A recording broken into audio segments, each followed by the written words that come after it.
السلام علیکم۔ پروگرام آئینہ کے ساتھ طاہر احمد بھٹی آپ کی خدمت میں حاضر ہے، اور آج جو تھیم ہے وہ یہ قابل اجمیری کا مصرع ہے کہ کچھ اپنے دل پر بھی زخم کھاؤ، میرے لہو کی بہار کب تک۔ یہ ان کی کافی دلچسپ اور بہت سے حلقوں میں مقبول اور معروف غزل ہے۔ اس میں سے یہ مصرع ہم نے لیا ہے۔ بات جب سمیٹیں گے تو کوشش کروں گا کہ اس میں دو تین شعر بھی آ جائیں گے۔ یہ بیسیکلی ہمارا پچھلے کچھ عرصہ پہلے ہی لکھا ہوا زیادہ سے زیادہ ایک تو 2 سال پرانا مضمون ہے، اور یہی اس کا عنوان تھا کہ کچھ اپنے دل پر بھی زخم کھاؤ۔ وہ شروع کرتا ہوں، اس میں سے کچھ باتیں آئیں گی، کچھ ریلیونٹ ہوں گی، اور کچھ سوچنے کی باتیں بھی سامنے آئیں گی، کچھ شیئر کرنے کے لیے بھی چیزیں آئیں گی، پھر ان کی بنیاد پر آگے بات بھی ہو سکتی ہے۔ ہمارے رشتے میں ایک چچا سیف اللہ بھٹی مرحوم سن 80 کی دہائی کے اوائل میں پاکستان میں اپنا کلسیاں بھٹیاں کا ذمہ دارہ اور ڈیرے داری تیاگ کر امریکہ کی ریاست ہیوسٹن میں جا کر آباد ہوئے۔ کم گو نفیس الطبع اور غور و فکر کر کے بے ضرر مگر دیر پا اثر چھوڑنے والے چھوٹے چھوٹے سوالات اٹھاتے تھے، اور جواب کو اپنی اتنی ہی بے ضرر مسکراہٹ سے مزین کر کے مجلس میں کھلا چھوڑ دیتے تھے۔ 2-4 سال بعد پاکستان آتے تو رات کو ڈیرے میں مجلس جمتی، اور وہ اپنے دیرینہ دوستوں کو امریکہ کے اپنے سے متعلقہ واقعات سناتے۔ ایسی ہی ایک شام بتانے لگے کہ ہم نے اپنے علاقے میں احمدیہ مسجد بنائی، تو جب اس میں کارپیٹ بچھانے کا مرحلہ آیا تو میں نے احمدیہ مشنری صاحب کو تجویز دی کہ فلاں جگہ ہائی وے پر ایک پیٹرول پمپ کے ساتھ ایک چھوٹی سی مسجد ہے، وہاں میں نے بڑے دیدہ زیب کارپیٹس دیکھے تھے، کیوں نہ وہاں سے کارپیٹس پچھوائے جائیں اور پھر ہم وہ ڈھونڈ کے لائیں جہاں سے انہوں نے بنوائے تھے۔ چنانچہ 2-3 لوگ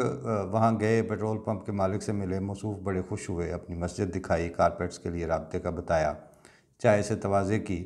کی، اور اثناء گفتگو جب انہیں معلوم ہوا کہ یہ اتنی بڑی مسجد احمدیہ جماعت کی ہے، تو کہنے لگے میں تو بہت عرصہ پہلے یہاں آ گیا تھا پاکستان سے، اور احمدیوں کے بارے میں سنا تو تھا لیکن کبھی ان کے عقائد کی تفصیل معلوم نہیں ہوئی۔ اب یہ مسجد وغیرہ تو آپ کی بالکل ہمارے جیسی ہے، تو پھر فرق کیا ہے؟ یہ سنا تھا کہ بس یہ لوگ جہاد کے منکر ہوتے ہیں اور ختم نبوت پر ایمان نہیں۔ تو آپ بتائیں گے کہ جہاد کے بارے میں پھر آپ لوگوں کا اصل عقیدہ کیا ہے؟ چچا کہتے ہیں کہ میرے جواب دینے سے پہلے ہی مربی صاحب نے کہا کہ ٹھہریں میں عرض کرتا ہوں، اور انہوں نے کہا کہ جماعت احمدیہ کا جہاد کے بارے میں 100 سال پہلے وہی عقیدہ تھا جو اب آپ سارے مسلمانوں کا ہوتا جا رہا ہے۔ بانی جماعت احمدیہ نے جہاد کے نام پر فساد اور بغاوت کو حرام قرار دیا تھا، اور اب آپ سارے بھی جہادی تنظیموں اور جہادی ملوانوں کو بین لگا لگا کر روک رہے ہیں اور ان کو کل عدم قرار دے رہے ہیں جگہ جگہ، یعنی عملی طور پر حرام قرار دے رہے ہیں۔ مرزا صاحب کی فراست نے خداداد نور سے قبل از وقت اس فتنے کو بھانپ لیا تھا اور اس سے دور رہنے کی تلقین کی تھی اپنی جماعت کو۔ آپ 100 سال گزرنے اور عالم اسلام اور اسلام پر بہت سے داغ اس جاہل ملائیت کے ہاتھوں لگوانے کے بعد پھر وہی عقیدہ اپنا رہے ہیں۔ ہمیں ساری سزا 100 سال قبل سوچ لینے اور قبل از وقت ان ملوانوں کے کردار اور کرتوت کو بھانپ لینے کی ملی ہے، ورنہ منکرین ہم بالکل نہیں ہیں، اور کم و بیش یہی حال ختم نبوت کا ہے۔ کیوں کہ ہم نے صرف اسی عقیدے کو جو 1500 سال سے چلا آ رہا تھا، اس کا جب وقت آیا تو اس کو مان لیا ہوا ہے۔ آپ اس عقیدے کو رکھتے ہوئے ہماری مخالفت کر رہے ہیں، ورنہ ختم نبوت کے ان معنوں میں آپ بھی کوئی نہیں قائل۔ آپ سارے سمجھتے ہیں کہ آنا ہے کسی نے اور اس کا انتظار بھی کرتے ہیں۔ تو جب یہ سارا کچھ ہے تو پھر اس کے بعد کیا مسئلہ کیا رہ جاتا ہے؟ ہاں، ایک ایسا واقعہ ہوا تھا، وہ میں اس مضمون کے باقی حصے کو مکمل کر کے تو اینڈ پہ وہ بھی بتا دوں گا۔ اور آج یہ واقعہ یاد اس لیے آیا کہ وہاں پر امریکہ میں موجود جب ہمارے وزیر اطلاعات و نشریات اس وقت تھے فواد چودھری صاحب، تو ان سے ڈاکٹر کاشف چودھری نے ایک سوال اٹھایا، تو وزیر موصوف نے جواب میں کہا کہ اینٹی احمدیہ قوانین اور اقلیتوں کے بارے میں جو کچھ پاکستان میں سن 53 سے ہو رہا ہے، اس کا کوئی سیدھا اور کھرا جواب تو نہیں دیا جا سکتا، لیکن ہاں آپ احمدی مسلمان کے طور پر آئین کی روح سے وزیر صحت بن سکتے ہیں۔ ان ڈاکٹر صاحب تھے تو ڈاکٹر صاحب کو اس کے حوالے سے جملہ کسا، اور یہ بات انہوں نے ازراہ تفنن فرمائی۔ مجھے وزیر اطلاعات کی حصہ مزاح پر کوئی اعتراض نہیں، لیکن فواد چودھری کل تک ایک دانشور اور تجزیہ نگار کے طور پر ٹاک شوز میں بیٹھ کے ہمارے علم میں اضافے کیا کرتے تھے، تو اس پہ کیوں کہنے پہ آ گئے کہ کوئی سیدھا اور کھرا جواب نہیں دیا جا سکتا؟ خیر، یہ تو ایک شعبے کے وزیر تھے۔ مجھے تو ایک وہ ویڈیو بھی یاد ہے، میں نے دیکھی ہے، کہ جس میں ڈکٹیٹر اور پتہ نہیں کیا کیا اور سربراہ بردہ اور پریزیڈنٹ آف پاکستان اور جنرل مشرف بیٹھے ہوئے ہیں۔ ان سے بھی ایک لڑکے نے سوال کیا، پھر اس کے بعد ایک اور خاتون نے بھی سوال اٹھایا۔ ہر 2 دفعہ انہوں نے کہا میں نہیں اس کا جواب دے سکتا، میں پاس آن کرنا چاہوں گا۔ یہ اس پہ اب مجھے آپ لوگوں سے ہمدردی ہے، مجھے اچھا پتہ ہے کہ یہ اچھا نہیں ہوا، لیکن میں اس پہ اب کچھ کہہ نہیں سکتا۔ تو گزارش یہ ہے کہ بحیثیت وزیر اور حکومت اور ریاست کے سربراہ یا نمائندہ کے طور پر پبلک کو ایجوکیٹ کرنا پڑے گا۔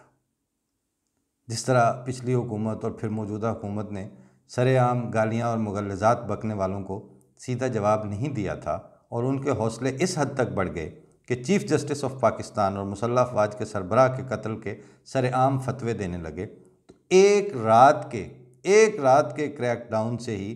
سارے سانپ پٹاری میں بند ہو گئے۔ اب سارے ملک کی عوام اور اقلیتیں تو بیک وقت چیف جسٹس یا چیف آف آرمی سٹاف بن نہیں سکتی، وہ تو ایک ہی پوسٹنگ ہوتی ہے اور ایک ہی اس کے اوپر بندہ آ سکتا ہے۔ تو ان کے حقوق کا تحفظ تو چیف بنائے بغیر ہی کرنا پڑے گا۔ بندر کے ہاتھ سے بندوق اس وقت تک آپ لوگ نہیں چھینتے جب تک اس بندوق کی نالی کا رخ آپ کی جانب نہ ہو۔ تو اس کا نتیجہ یہ ہوتا ہے کہ حقوق کی پامالی کی اذیت صرف عام آدمی تک پہنچتی ہے۔ کبھی سوچا آپ نے کہ چیف جسٹس کو بھی واجب القتل اسی الزام اور دلیل سے قرار دیا گیا، لیکن ہاتھ اس پر فوراً پڑ گیا، عام آدمی منہ دیکھتا رہ جاتا ہے۔ لیکن ریاست کا بڑا ستون تو عوام ہے جناب۔ ضمنی طور پر یاد آیا کہ جسٹس ایم آر کیانی اپنی خود نوشت میں لکھتے ہیں کہ میں ایک دن اپنی کوٹھی کے لان میں ٹہل رہا تھا کہ باہر کسی کے ابکائیاں لینے کی آواز آئی۔ کوئی مفلوق الحال غریب آدمی پیٹ درد اور الٹی سے بحال ہو رہا تھا۔ مجھے اس کی مدد کا خیال آیا، لیکن چیف جسٹس کے عہدے اور پروٹوکولز کی وجہ سے میں شش و پنج میں تھا اور نوکر کو آواز دینے اندر کی طرف گیا کہ وہ اس کا پتہ کرے۔ اتنے میں سائیکل پر جاتے کسی عام آدمی نے اس کو سنبھالا دیا اور ساتھ بٹھا کر لے گیا، اور جب میں آ کے دیکھا اس کو لے جاتے ہوئے تو میں نے سوچا ایک عام آدمی اور چیف جسٹس میں بس اتنا ہی فرق ہے۔ مذکورہ بالا کہانیاں سنانے کا مقصد یہ تھا کہ عدل و انصاف اور حقوق کی فراہمی کے لیے سمجھوتوں اور کیٹیگریز سے باہر نکلنا پڑے گا۔ خادم رضوی اور دیگر یاوہ گو اس سے پہلے بھی روز گالیاں دیتے تھے، بغاوت اور فساد پر انگیخت کرتے تھے، لیکن ہاتھ ڈالنے کے لیے ان پر بغاوت اور فساد کے مقدمات قائم کرنے کے لیے یہ کیوں ضروری تھا کہ پہلے ان کی آگ کی لپٹیں 2 چیف صاحبان کے ناموں تک پہنچیں؟ یہاں سے امتیازی قوانین اور سلیکٹڈ جسٹس کا راستہ کھلتا ہے، جس کو بند کرنے کے لیے پھر دہائیاں درکار ہوتی ہیں، پھر ایک آدھ دن کی بات نہیں ہوتی۔ اس وقت میں نے لکھا تھا کہ حضرت فواد چودھری صاحب وزیر اطلاعات و نشریات، آپ سے 2 حکومتیں قبل قمر الزمان کائرہ صاحب بھی یہی کچھ ہوا کرتے تھے جو آج کل آپ ہیں۔ موصوف کو ہم نے یعنی کائرہ صاحب کو سی پی ڈی آئی کے ایک سیمینار میں مہمان خصوصی کے طور پر بلایا، تو اب آپ تو ایز اے وزیر جانتے ہی ہوں گے کہ وزیر اطلاعات کو کس طرح حکومت کے سچ اور جھوٹ کا ساتھ دینا پڑتا ہے۔ سو کائرہ صاحب نے وہ سما باندھا کہ آپ ان کے سامنے کیا بیچتے ہیں۔ آپ کے تو چہرے پر پھر بھی شرم اور حجاب کی لالی دوڑ جاتی ہے، مگر کائرہ صاحب تو جہاں دیتا منسٹر تھے۔ آخر پر فرمانے لگے آپ لوگوں کی کوئی تجاویز ہیں تو بتائیں۔ تو میں نے ہاتھ کھڑا کیا اور بڑی خوش دلی سے کہنے لگے جی جی فرمائیں۔ تو میں نے عرض کیا کہ جناب ایک ہی تجویز ہے عاجزانہ سی کہ اس وقت چھوٹے بڑے ملا کے 60 سے کچھ اوپر وزیر تو ہیں وفاقی کابینہ میں۔ کہنے لگا جی درست۔ تو میں نے عرض کی ان میں سے صرف ایک وزیر، جناب صرف ایک انفارمیشن منسٹر جو ہے، صرف وہی عوام کو دے دیا جائے کم از کم، باقی سب حکومت اپنے پاس رکھے، مگر ایک تو ہمیں دیں، کم از کم ایک تو ہماری زبان بولے۔ آپ تو ابھی تک بیٹھے ہوئے حکومت کی زبان بول رہے تھے، ہمارا مسئلے پہ کون بات کرے گا؟ قاہرہ صاحب آپ تو حکومت کے وکیل بنے ہوئے ہیں، ہمارا کون ہے؟ تو فواد چودھری صاحب آج ان سطور کے ذریعے میں مطالبہ دہراتا ہوں، اور اس وقت کے حوالے سے اب بھی، کہ جو بھی منسٹر ہیں کہ وہ عوام کے وزیر بننے کی کوشش کر کے دیکھیں کسی طرح، تاکہ پیروں کا پیغام سروں تک پہنچنا شروع ہو جائے۔ سن 53 والی دولتانہ کی سرپرستی میں چلنے والی احرار موومنٹ اور اس پر پنجاب حکومت کی تحقیقاتی رپورٹ ایک وکیل کے طور پر بھی آپ نے پڑھی ہوئی ہے، اور پھر 1974 اور اسمبلی اور ضیاء آرڈیننس کے ما لہو اور ما علیہ سے بھی اب سارے لوگ واقف ہیں۔ اب آہستہ آہستہ پبلک سے چھپانے کی بجائے بتانے کا راستہ اپنانے کی ضرورت ہے، اور کھل کے بتائیں کہ احمدیوں کو سزا 125 سال پہلے کی سوچ رکھنے کی مل رہی ہے، جناح کے پاکستان کی معاونت کرنے اور ہر ظلم کے باوجود اپنی پاکستانیت اور وطنیت کی حفاظت کرنے کی سزا مل رہی ہے، ورنہ یہ بندے تو ایڈے ماڑے نہیں ہیں۔ اختتام پر جو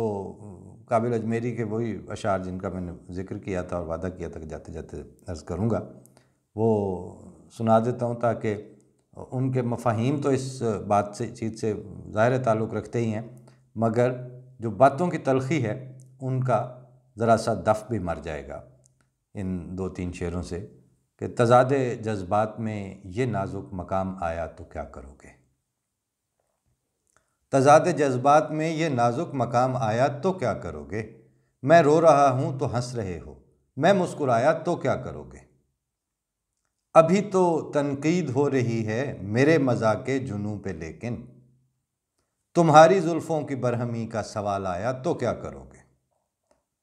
اور کچھ اپنے دل پر بھی زخم کھاؤ، میرے لہو کی بہار کب تک، مجھے سہارا بنانے والوں میں لڑکھڑایا تو کیا کرو گے۔ اس کے بعد چونکہ امریکہ میں گزشتہ چند دنوں سے جو بے چینی پائی جا رہی ہے وہ آپ سارے دیکھ بھی رہے ہیں اور سن بھی رہے ہیں، وہاں کچھ احباب سے بات بھی ہوئی، معاملے کی نوعیت تو ظاہر ہے، اس کا جو حقیقی ورژن تھا وہ تو اس زمانے کے جنہوں نے ان کو پڑھا ہوا ہے، خاص طور پر مجھے جب پورا اندازہ نہیں تھا تو ایک ٹریلوجی میں نے پڑھی، کین فولٹ کے ناولوں کی 3 ناول تھے اکٹھے، تو وہ 2-3 ہزار صفحے کے ناولوں نے پچھلے 100 سال سے جو اس وقت جگہ جگہ سیاسی مہمات اور سیاسی اٹھا پٹخ کے دوران عام آدمی کے جو حقوق کی تلفی اور دوہرے معیار کا جو قیام ہوا ہے ایلیٹ کلاس کا، اور وہ سارا کھل کے سامنے آ جاتا ہے۔ تو اس زمانے میں بھی انہوں نے مارٹن لوتھر کنگ کی جو تقاریر تھیں اس میں جو وہ فقرہ ایک عام ہو گیا تھا کہ I have a dream, I have a dream کی بنیاد پر اس وقت پوری انقلابی صورتحال سامنے آئی، اور پھر اس کے مطابق کہنے والے تو یہ کہتے ہیں کہ جو لوتھر کنگ نے جو تحریک شروع کی، باراک اوباما جو ہے وہ اسی کے اوپر والی ٹہنی کو لگا ہوا پھل تھے۔ اب ایک اور فقرہ چل پڑا ہے کہ مجھے سانس نہیں آ رہا۔ یہ نعرہ نہیں ہے، یہ جملہ نہیں ہے، یہ حقیقت ہے کہ اس وقت جہاں جہاں بھی ایسا ہو رہا ہے وہاں اب انسانوں کو سانس نہیں آ رہا، دم گھٹ کے مر رہے ہیں، ان کے خیالات بھی، ان کے جذبات بھی، ان کی کیفیات بھی۔ اور یہ تو اب آپ سب نے دیکھ لیا کہ وہاں پر جو صورتحال اس وقت امریکہ میں ہے، وہاں نہ لا انفورسمنٹ کے اداروں کی کمی ہے، نہ امن عامہ کے قیام کے لیے درکار وسائل میں کوئی کمی ہے، دفاع اور ایٹم بم وغیرہ میں تو وہ لیڈنگ سپر پاور ہیں، پھر ایئر فورس 1 اور وائٹ ہاؤس کے اوپر جو فلمیں بنتی ہیں وہ دنیا دیکھ رہی ہے اس وقت، لیکن $20 کے جعلی نوٹ کی غلط خبر سے چلنے والی جو بات تھی، اس نے جب دوہرے معیارات اور شرف انسانی سے کھلواڑ کے ساتھ جب اس کا تڑکا لگا ہے تو اب اس کا بھگار پورے معاشرے میں پھیلا پڑا ہے، کیونکہ وہ ذہنیت وہ ابھی تک انٹیکٹ تھی۔ سپریمیسی جو ہے وہ جو ہے نا کہ جو فرمایا آج صلی اللہ علیہ وسلم نے تو ایک لائن میں فرما دیا نا، کسی گورے کو کسی کالے پر، کسی عربی کو کسی اجمی پر کوئی فضیلت نہیں ہے۔ ان اکرمکم عند اللہ اتقاکم، شرف کا جو فیصلہ خدا کے نزدیک ہوتا ہے وہ آپ کے تقوی، آپ کی دیانتداری، آپ کی انسانی قدروں کے ساتھ جو کتنے آپ میل کھاتے ہیں آپ کی صفات، اس سے ہوگا۔ آپ کے یہ نہیں ہے کہ پریزیڈنٹ آ کے کہہ دے کہ ہم اب گریٹنس کی طرف واپس جا رہے ہیں تو اس سے آپ گریٹ ہو بھی جائیں گے۔ گریٹ بننا پڑتا ہے۔ وہ تھا تو وہ گانا ہی کہ وہ تھوڑا ہم نے وہ سنا، اور ایک پوری لائن میں مجھے اب ہو سکتا ہے وہ سارے الفاظ یاد نہ بھی رہے ہوں، تھوڑے موتی پڑتے ہیں ہیرے موتی جڑتے ہیں، اور اتنا کچھ ہوتا ہے تو تب یہ سارا وقت آتا ہے۔ ایسے نہیں ہوتا کہ آپ جسٹ ایک لفظ بول دیں تو اس سے ہی آپ گریٹ ہو بھی جائیں۔ اس کے لیے تو ابراہیم لنکن کہتے تھے، لیکن انہوں نے پھر کبھی کہا نہیں تھا، انہوں نے صرف گریٹنس کے میسیجز دیے تھے، انہوں نے لوگوں کو گریٹ بنانے کی کوشش کی تھی۔ حتیٰ کہ جب ہم جے ایف کینڈی تک بھی آتے ہیں، یا اس کے علاوہ پچھلے دنوں بھی ایک جو گورنر تھے، اب ان کا نام ولسن، وہ بعد میں صدر بھی بنے نکسن سے پہلے، تو وہ لوگ اور طرح سے بات کرتے تھے۔ لیکن یہ تو کچھ بڑا فاصلہ ہے، ایک صدر کا دوسرے صدروں سے بھی بہت زیادہ فاصلہ ہے، لیکن بہرحال وہ ہیں، اب اس پہ کیا کہا جائے۔ لیکن اس میں سیکھنے کے لیے بہت کچھ ہے، اور اپنے اپنے ملکوں کی صورتحال سے ریلیٹ کرنے کے لیے بھی بہت کچھ ہے۔ ہمارے ہاں تو بدقسمتی سے سوچنے اور دیکھنے پر معمور طبقات نے بھی اپنی آنکھیں بند کر لیں،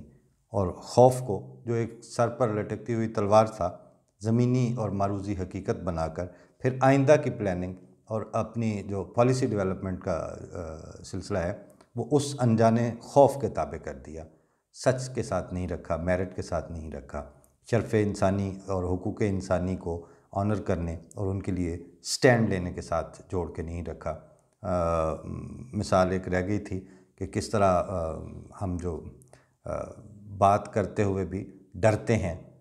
اور کرتے نہیں ہیں بات۔ وہ کچھ عرصہ پہلے 20-25 سال پہلے کی بات ہے کہ ہمارے اس زمانے کے ایک دوست ہمیں لے کے لاہور میں علامہ جاوید گاندھی صاحب سے ملاقات کے لیے چلے گئے، تو ان سے وہاں بیٹھ کے جب یہ موضوع پہ بات ہوئی تو ان کا کم از کم کلیئر سٹینڈ تو تھا۔ انہوں نے کہا کہ حضرت مسیح علیہ السلام کوئی نہیں ہے آسمان پہ، قرآن شریف کی روح سے وہ فوت ہو چکے ہیں، اور جب وہ فوت ہی ہو چکے باقی انبیاء کی طرح، تو نہ وہ آسمان پر ہیں، نہ انہوں نے آنا ہے، نہ مجھے ان کا انتظار ہے۔ اور وہ ایسے اشارہ کر کے اپنی الماری کی طرف کہتے ہیں، یہ دیکھ لیں، یہ مرزا صاحب کی ساری کتابیں پڑھی ہوئی ہیں، صاحب علم آدمی تھے، میں نے ان کو پڑھا ہوا ہے، لیکن مجھے ان کے دعوے کے ساتھ اتفاق کوئی نہیں ہے۔ میرا جو رسول ہے میں اس کو آخری اور کامل سمجھتا ہوں، اور کتاب کو آخری، قرآن کریم کو آخری کتاب سمجھتا ہوں، نہ میں کسی کا انتظار کر رہا ہوں، نہ مجھے اس مسئلے پر کسی کے دعوے پہ کی طرف توجہ دینے کی ضرورت ہے۔ چلیں اب، لیکن اس کے بعد ہم نے جہاں تہاں جب بھی ان کی کوئی گفتگو آتی ہے تو انہوں نے بالکل اصولی موقف اپنایا کہ جناب یہ پوری لسٹ ہے اس بات پہ، یہ ختم نبوت کے جو عقیدہ ہے اس کے اوپر مرزا غلام احمد قادیانی جیسا عقیدہ رکھنے والوں کی پوری لسٹ ہے 12-13 صدیوں میں، سارے کے سارے آپ کے ائمہ ہیں، سارے بڑے نام ہیں، شاہ ولی اللہ سے لے کے آگے جہاں تک مرضی آپ جائیں، امام بخاری تک جائیں، صحیح مسلم کے مؤلف تک جائیں، تو ان ساروں کے سے شروع ہوں، مرزا صاحب کو آپ ابھی پکڑ لیتے ہیں، کیوں؟ تو اس لیے جب ان سے آج سے 20-25 سال پہلے بھی ملاقات ہوئی تو جو باتیں انہوں نے اپنے مال ٹاؤن والے ڈرائنگ روم میں کہیں، وہ آج تک میں نے ان کو نگیٹ کرتے ہوئے نہیں سنا۔ وہ ظفر اقبال نے کہا ہے نا کہ جھوٹ بولا ہے ظفر تو اس پہ قائم بھی رہو، آدمی کو صاحب کردار ہونا چاہیے۔ خیر وہ تو ایک تفنن والا جملہ تھا۔ گاندھی صاحب کو میں نے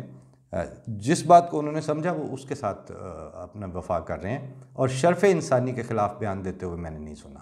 یہ اسی تسلسل میں کہہ رہا ہوں کہ عام آدمی نہیں، ان میں اہل نظر اور اہل فکر اور سربراہ شخصیات بھی ہیں جو سچائی پر قائم رہنے کو پسند کرتی ہیں اور دشنام ترازی اور منافرت کی تعلیم دینے پہ یقین نہیں رکھتے۔ وہ طبقے اب آگے آئیں نتھر کے، کیونکہ یہ ایک شہر میں چوریاں ہوتی ہیں ساری رات میں 10 جگہ چوری ہوتی ہے، اس کا مطلب ہے 15 چور ہوں گے یا 15 ڈکیت ہوں گے، باقی تو شریف آدمی ہی ہوتے ہیں۔ اس لیے ان شرفاء کو کہ اب سپریمیسی کی ضرورت ہے چوروں اور ڈاکوؤں کے اوپر۔ اللہ توفیق دے، اور وہی دے گا توفیق تو ہو سکے گا، ورنہ یہ کام مشکل ہے مگر ناممکن نہیں ہے۔ میری دعا ہے کہ حالات بدلیں اور ہم دنیا میں امریکہ کے ساتھ ہمدردیاں کرتے کرتے اپنے انسانی سٹف کی ہمدردی کے لیے معین طور پر سوچیں۔ فی امان اللہ، السلام علیکم ورحمۃ اللہ۔